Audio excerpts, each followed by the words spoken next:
Welcome to the Gridiron Expert. And next up on our team previews, we're going to be looking at the Kentucky Wildcats. And joining us on the channel today is Armando Berry to talk a little bit more about the Wildcats this fall. Armando, how are you doing? I'm doing good, man. Appreciate you having me, Connor. I'm excited. Excited. Another season of SEC. Still a couple months away, but it's never too soon to talk about some college football, right? Oh, absolutely. And there's no off season anymore, so we got to get right into it, of course. But before we get into the position group breakdowns, Armando, please tell our viewers where they can find your content and, of course, where they can find your work right now. Yeah, hey, so I'm the sports director currently at WYMT out in Eastern Kentucky. If you're looking for me, you can find me on YouTube at Armando Berry, actually Armando Sports Specials. On Twitter, you can find me at Armando Berry 6. And on Instagram, you can find me at the.mondo.man. So, try to be all around and all across social media. So, hope to see you guys here soon. So, looking at the Wildcats for this coming fall, there's going to be a lot of new faces and a lot Yeah. of new positions, and they bring in a lot of transfers. And at one point, they had a top 10 transfer class according to 24/7 Sports, and top 20, top 15 transfer class wherever you look right now. So, and a lot of those bigger name players are going to be coming in, especially at the line of scrimmage. So, we'll go ahead and get started though on the offensive side of the football and at quarterback. And there's a familiar name back into the SEC who is likely to be the starting quarterback, but I'll let you break it down. Zach Calzada is coming back to the SEC. So, how's the quarterback room looking? Yeah, I think Zach Calzada is the strong. I mean, I think a lot of people would be shocked if he was not the starter. I mean, if Cutter Boley makes a big improvement over the rest of the offseason, maybe, but I think Zach Calzada, I mean, you want to have an experienced guy. He's done it incarnate word. He has experience playing at A&M a little bit as well. And he's coming into his seventh year in college football. And this is a season that I think means a lot for UK. This is their first, they're coming out their first season not getting a bowl game in, I believe, like 8 years. So, I mean, Yeah. not that Mark Stoops was necessarily on the hot seat, but, a lot of fans are wanting to see more wins. The SEC is tough as ever, but still they want to see more wins. Ticket sales are low right now. So that shows that fans are kind of like, all right, we want to see you prove it out there. So I think Stoops, in a year where you kind of want to prove it, you got to bring in an experienced guy to lead this group. Along with, like you said, with the offensive linemen, they brought in a lot around the line of scrimmage. They need that help there because last season, I mean, it felt like all we were seeing was the quarterback just get hit time after time after time. And they tried to address those issues as best as possible, I think. In December was when most of those transfers came in, like you said. And then after the spring portal window, I think another 20 came in and then some more came out. So they're right around that, I think, 85 scholarship spot that they need to be at. So, yeah, we'll go ahead and look at that offensive line next. So, the good news here, if you're Kentucky, is they attacked the winter window for the portal rather than the spring window. The reason why I say that is because the winter window typically has a little bit more talent, especially at the line of scrimmage, than the spring portal does. So looking at the offensive line, again, a lot of new faces. Both tackles in the center will be comprised of G5 transfers. Evan Wimberly from Western Kentucky, the guy from Bowling Green. I don't want to try to pronounce his last name right now. I'll let you handle those duties. And then yeah, so Pete from New Mexico State, who was highly sought after. So, how does this offensive line look, not just from the starting five perspective, but also from a depth perspective? I think that's the key, right? The depth. They moved some guys around that were in the system already. I believe there was one guy that he played guard for a little while, and they moved him back to center where he was for I think part of 2023 or 2024. I mean, this class they brought in was six transfers, four high school guys, and I think it's a position that's much needed. Like I said, they must have been at least top five in the SEC in giving up sacks. So they're trying to build this big blue wall back up again. I think it'll be very important. So yeah, I was gonna say this used to be like the strength for Kentucky. Yeah. Like you look back at 2018, even 2019, and then I would say 2021 was like the last season where they could say that they could lean on the offensive line. 2022 wasn't like bad, but the last couple years they haven't been up to where they would want to be. So what is the expectation, I guess, for all these transfers? Do they feel confident because they're stepping up now, and they were really good at the G5 level, but now they're going to be asked to go up against the best defensive lines in the country, especially when you look at Kentucky's schedule, which we'll get into later. But what is the expectation? What's the floor? What's the ceiling for this group, especially in conference play? I think for me, I think it's too soon to say what the floor and ceiling is, but I think the goal is to get to a bowl game. And I think that the way they do it, I think this group is still confident in themselves, kind of led by the charge of Mark Stoops, feeling like, okay, we still have what it takes to be good in this league. I think it won't just be on the linemen as well. I think they might look to use part of the tight end group. They're bringing back Josh Caddis, and I think they also added Rayner. So I think they have a solid tight end group that they can depend on that will be able to utilize in the blocking game and the passing game. And I think, having some versatility in the formations can really help out this team where, hey, maybe the offensive line needs that extra help against this, the SEC where you're going to go against a great um, pass rush every single night out. Yeah. And so you mentioned the passing game and the receiving core. So the receiving room is going through like a complete makeover. Six players transferred out, including Dane Key, who went to Nebraska, Barian Brown, who's getting a lot of hype in Baton Rouge. And those two were like legit athletes last year. I know they didn't have great Yeah. stats, but you ask any coach around the country who was trying to poach him in the portal, and they'll tell you, yeah, those kids have a high ceiling. So looking at the players that are returning for this fall, Jamori Macklin, former Mean Green, Fred Farrier, yeah. So those two combined 27 catches last year. Kentucky hit the portal hard here as well. What transfers are they high on? Who do you think is going to be the alpha if there is an alpha? And if not, do you think that this can be kind of a by committee room? Yeah, I think it will be a by committee room, but I think the main three names that will become the new UK household names are, like you said, Jamori Macklin, Kendrick Law, and Harley Gilmore. I think they're gonna need whatever they can. I would say yes, Dane Key, Barryon Brown were inconsistent, but they were at least good for a few explosive plays for the majority of maybe not last season, but in seasons past, those couple years that they've been here.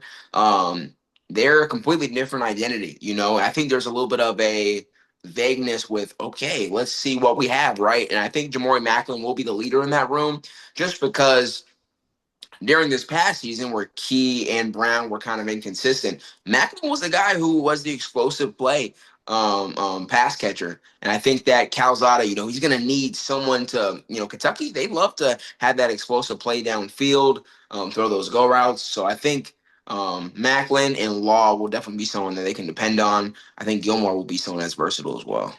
So of those transfers, Kendrick Law from Alabama is probably the most noteworthy here. Yeah, I think Law's the biggest transfer as notable. I think Law and Macklin run the show for wide receiver.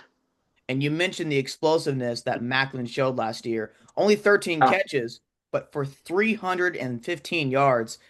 24-yard average. I mean, yeah, he had the highest, well, actually technically second after Gilmore, but he had one of the highest averages with per reception on the team last year and four touchdowns. I'm sorry. Yeah, I read that right. Yeah, four touchdowns. Trying to look through all these guys here on the roster, but yeah, so Macklin, so you think Macklin's going to be the alpha, or do you think it's going to be like Macklin and Kendrick Law as like a 1-2 punch here?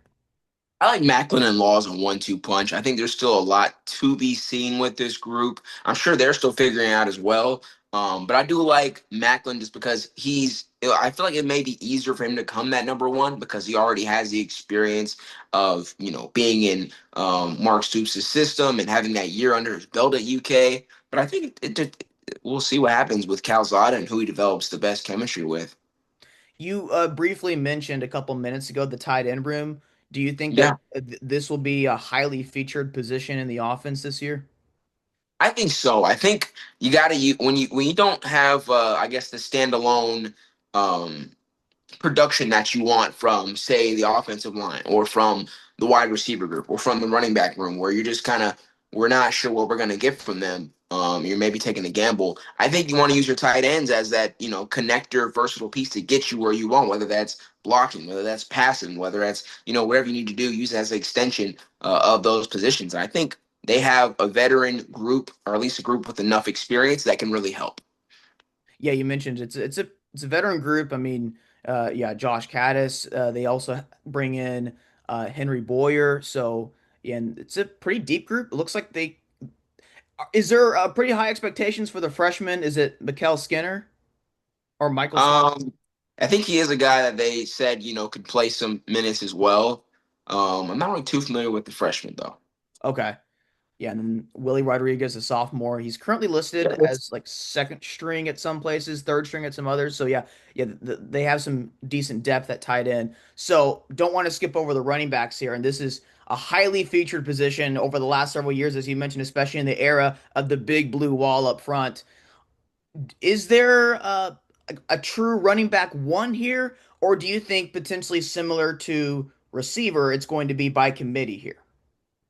I think your lead guy is likely Dante Dowdle. I believe he played at New Mexico the year before. And I think he comes in, he's the transfer that comes in with the most production from his past season. I think from the spring practices that was open to the media, he got the number one reps. But I think there are still a couple guys, Jamarian Wilcox, so I think he has, you talk about we're looking for explosive playmakers in Mark Stoops' offense. Wilcox had some explosive plays whenever Demi Sumo Carnaby was out from injury. So we'll see where he falls in the depth chart. He's been a number three sometimes, but I mean, I'm sure they're gonna play whoever's able to move the ball forward. Yeah, you mentioned Dowdle. He had 143 carries last year for Nebraska, over 600 yards, 4.5 yard average, 12 touchdowns, and then yeah, so and then there's some explosiveness, like you mentioned, with Wilcox, 6.5 yards per carry last season. So yeah, there definitely seems to be some potential here, but of course the running backs can only go as far as the offensive line will take him, and so with those new faces Yeah. up front, we'll see how things shake out there ultimately for this offense, I mean, the last 2 years, the story for Kentucky has been quality skill players. I mean, they had a quality running back room even a couple of years ago when they made a bowl game and played against Clemson. But I think Kentucky fans would agree that quarterback and offensive line has held them back from like their full potential ceiling here as a team. So for the story for 2025, do you think it again rides on quarterback and offensive line? I mean, I think there's a reason why you always want a great offensive line, and they say quarterback is the most important position, right? I think the inconsistency from Brock Vandagriff the past year. Who was the quarterback the year before? Um, I forgot his name too. He was inconsistent. Devin Leary. There you go. Yeah, Devin Leary. It was just where you didn't know what you were gonna get sometimes. Even this past season, sometimes they had to put Gavin Wimsatt in and Cutter Boley got in. So I think you just want to have, especially in a league like the SEC, you have to have a standalone quarterback that you can feel consistent with. So I think that's a very important position once again because there were times with Kentucky, especially this past season, where they just couldn't get very much from their offense at all. Yeah. So overall with the offense, and I ask this question for every single team, what position group outside of potentially quarterback do you think has the steepest drop off from the first string to the second string? That's a great question. The steepest drop off from the first string to the second string. I think the wide receivers are pretty close. I would probably say the running back room because I think that's a position where you just don't know what you have in that. I think with tight ends, I think they're both kind of similar. But I feel like running back room is the biggest question mark on the offense because I mean, the only back that they got a whole lot from this past season was Demi Sumo Karngbe. They leaned on him a lot and that's the position that's the freshest. And it'll be the hardest to see, I guess, immediate production from the running back room because that position is so dependent on the offensive line. So Yeah. I think it's all a lot to be seen in that running back room and what they can get from that position.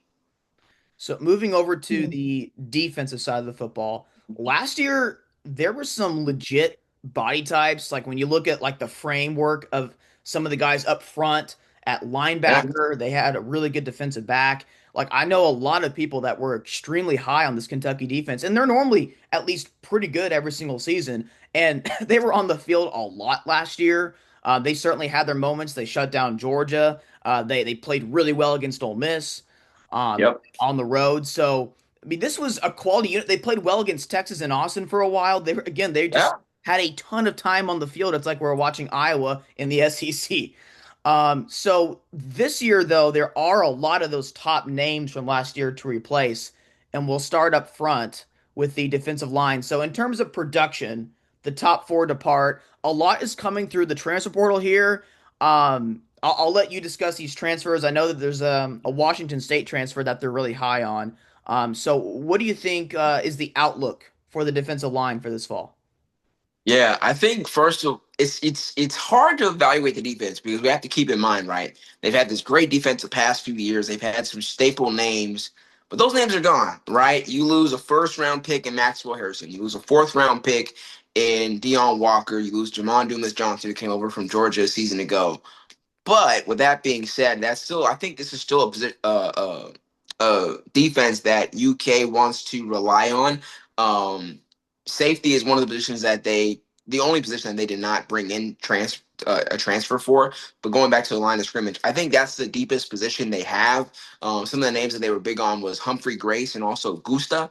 Yeah. But I think one of the other good things about the position is that since they're deeper, they have some younger guys like a Gerard Smith who they're looking to maybe while the older guys are going to be in the rotation, maybe bring him in little by little and try to get the younger guys to add some value as well. So I think there's a lot to like, especially on that defensive line. So yeah, David Gustek comes in from Washington State. I know the Washington State faithful was not particularly happy when he hit the portal because yeah, he was a quality player for them. Yeah, Yeah, so it's a huge pickup for Kentucky. He's going to be playing in the interior at the nose tackle this coming fall. So you mentioned that of all the position groups on the defense, that Kentucky feels their defensive line is the deepest group. So they probably they like their backups here as well.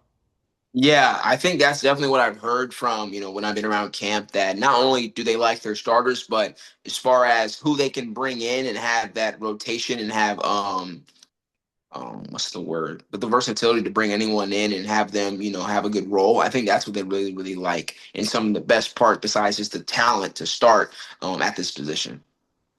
So at the in the linebacker room, there's a lot to replace here as well.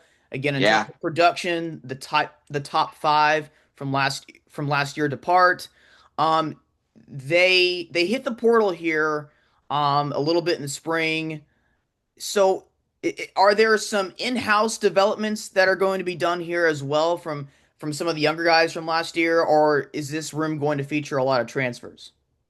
Yeah, I think the more you go from the line of scrimmage out to the perimeter, you see more and more of maybe a little bit of questions. I mean, you lose Derrick Jackson, you lose Jamon Dumas Johnson, but they're gonna keep a returner in Alex Afari. They also have a guy with the last name Rayner who they really believe in. I think that's gonna be some of their top linebackers. I think that's maybe the position that has a little bit of a lack of depth from what we've seen. That's their position take so many hits and so many poundings that you maybe that's a position where you thought that maybe they could have added another transfer, but I think they believe what they have in house and what they can develop with a lot of guys. Yeah, and the day and age of the transfer portal, if you have a team that's having to replace a lot of production and they don't hit the portal hard for a particular position group, Yeah, the only thing one of the things that I try to think of is like, okay, try to read the tea leaves. Like maybe if they don't hit the portal hard, they believe in the guys that they have in house. If yeah, this were 6 or 7 years ago, you look at it like, okay, it's a huge question. They lose a lot of production. But in today's day, again, in today's era, it's like if you can hit the portal and you choose not to, that tells me something that maybe they believe in the guys that they have. So we'll see how linebacker turns out. So in the secondary, you mentioned Harrison is off to the NFL. He's a first round pick. I think Hardaway returns at the other corner spot. yeah. So and then you mentioned safety was the one position that they did not pick up anyone in the transfer portal. So do they believe that at least if they can stay healthy, maybe that the secondary could be a strength here? Yeah, I think this is one that it will be a strength for them, and I think that a lot of the people who played behind Harrison, they believe that getting them more snaps will be enough for them to move the needle in the secondary. So I think they have a lot of confidence in themselves still. So it does look like a rather young room behind the starters here. So, do you Yeah. think that this is a position group similar to linebacker where they need to stay healthy, or do you think that similar to the defensive line, they like their depth here? I think it's one where they need to stay healthy with this one. They have a few guys who have that experience, but I think even the younger guys, I think they expect to play some freshmen and some younger guys at that position. But I think there's some freshmen who have a little bit of production with other schools as well. Yeah, I noticed a true freshman here, Martell's Carter. He's listed as a second string safety behind Ty Bryant. Have you heard anything in regards to Carter throughout the spring? I believe he's a young guy that I think that they believe in and giving him more snaps as well. So, looking at the defense overall, besides like a David Gusta, is there another player that you think could be a breakthrough player that maybe people outside of Kentucky are not familiar with right now, but could become like that second team All SEC player that breaks through and everyone knows of that guy come October? Yeah, that's a little bit tough on the defense because there's so many guys. There's so many guys. I feel like it remains to be seen what they'll do. But I think Alex Safari is someone who comes to mind. He has some experience at Kentucky. Obviously, he's playing linebacker, so there's opportunity to do some notable things against some real talent in the SEC. But I think he's the one that I would say maybe he can have a breakout year with the Cats. So you mentioned earlier that the expectation for the Wildcats is obviously to get to a bowl game here.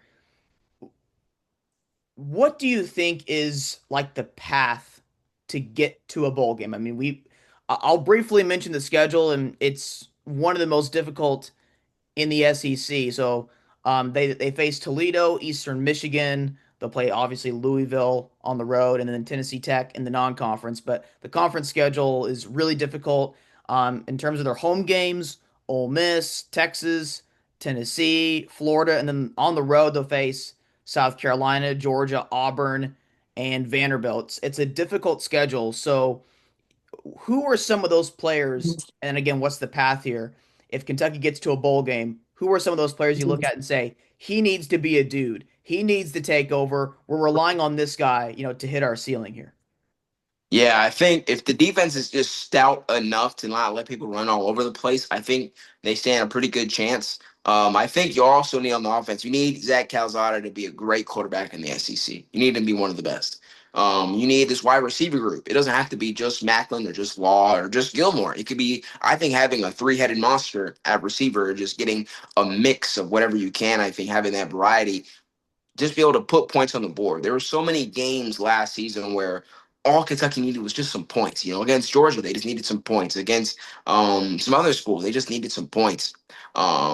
And to not just get ran over. I think the offensive line, they can have a great year protecting the quarterback, giving him a chance. I think that'll help win some games, but it's tough. The SEC is a Yeah. tough league, and I don't know what exactly you could expect looking at the schedule coming in.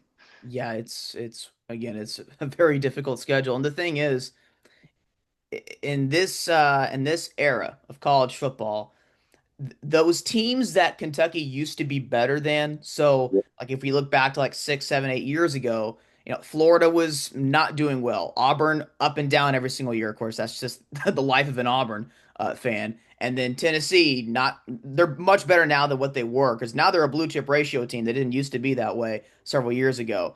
And then you bring in Texas from the Big 12, and Georgia is on a run here. Ole Miss is better than they used to be. So Vanderbilt has Diego Pavia, and so Yeah, so it's yeah, and then Louisville is better than they used to be.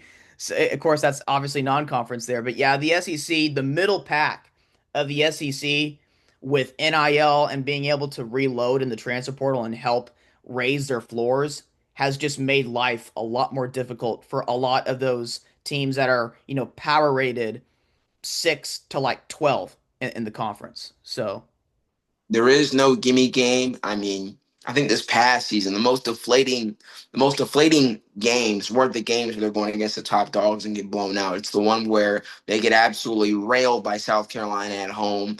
Their defensive line just blows up Brock Vandagriff all day. The loss against Florida, a team that they used to be able to beat multiple years in a row. It was kind of like the neck and neck battle that they had.